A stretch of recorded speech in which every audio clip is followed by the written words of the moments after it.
Hey guys, so I just wanted to make a quick, or probably not very quick, video on just updates and where I've been, why I haven't been on YouTube, and what I've been doing, what's been going on. So yeah, please bear with me. This video is not going to be the most good news in the world.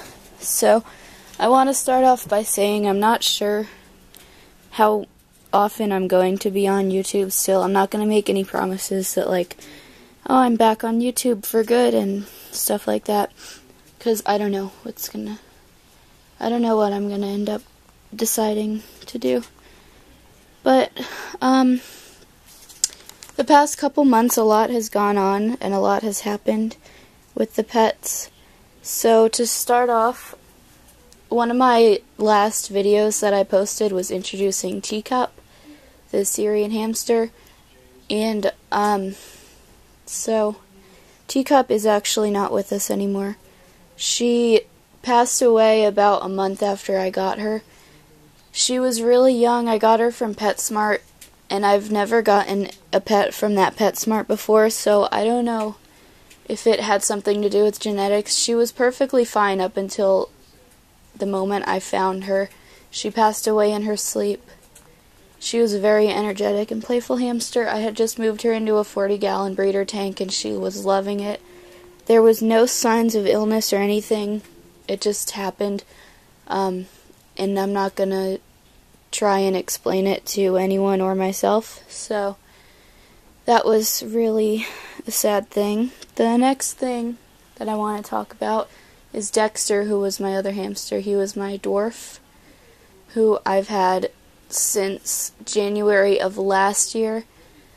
So I don't remember the exact date, but it was in December, I believe, early December. He did end up passing away. It was just old age. He was about a year old when I got him, so he lived to be close to 2 years old, which is really good for a dwarf hamster. Just like Teacup, he was fine up until the very end. He did go through the last couple of days, he seemed to not really be sleeping at all. He was full of energy. I don't know what that was all about, but then he did end up passing away at the end of that, so I think that might have just been like his last burst of energy or something, I don't know. But that was really sad because Dexter and I came a long way through the almost a year that I had him. He was really skittish, and he used to bite a lot and stuff when I first got him. But, you know, the last couple of months, we were on the same page finally. You know, he never bit me. He loved coming out of his cage and running around on me, and he would fall asleep in my hand. So it was really hard losing him after I came such a long way with him. But it was just his time, so yeah. So then I got Bear neutered, and I was really happy to see that the vet bill came out to $200 after his neuter, when the estimate was close to $400. So that was really good. But then, of course, I took him home, and he ended up being obsessive with grooming the area where the surgery took place, you know. And of course, after a couple of hours of me trying to get him to stop, he ended up chewing himself open.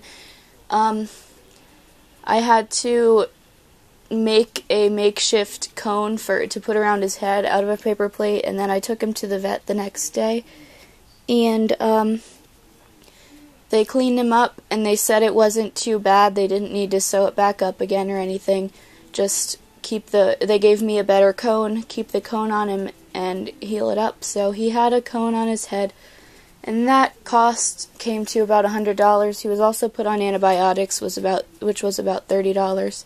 And of course, through all of this, he had the pain medicine too, which was original prescribed at the beginning of the neuter. And then he was healing up so well. About a week later, he was almost done healing. It was looking so good, and then he somehow managed to get the cone off and rip himself open again, but even like 10 times worse this time. Like, I don't even want to describe what it looked like. So about 1 in the morning, my dad and I had to run 40 minutes to the emergency vet, and basically what they had to do was completely redo the original neuter surgery. They had to cut him back open, take out the scar tissue, and sew it up again, and then I got a really high quality plastic heavy duty head cone for him.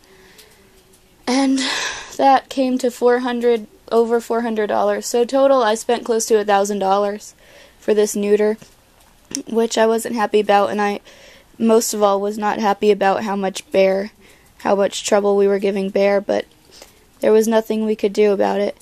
But anyways, it's been a while, and he's all healed up. As you can see, he's a lot more calm than he used to be. The neuter helped a lot. Overall, it was definitely worth it. He's just so calm and loving now, and he's working really well on litter box training and everything like that. So I'm definitely glad I did it in the end. The next update I want to talk about is Olaf, my gerbil.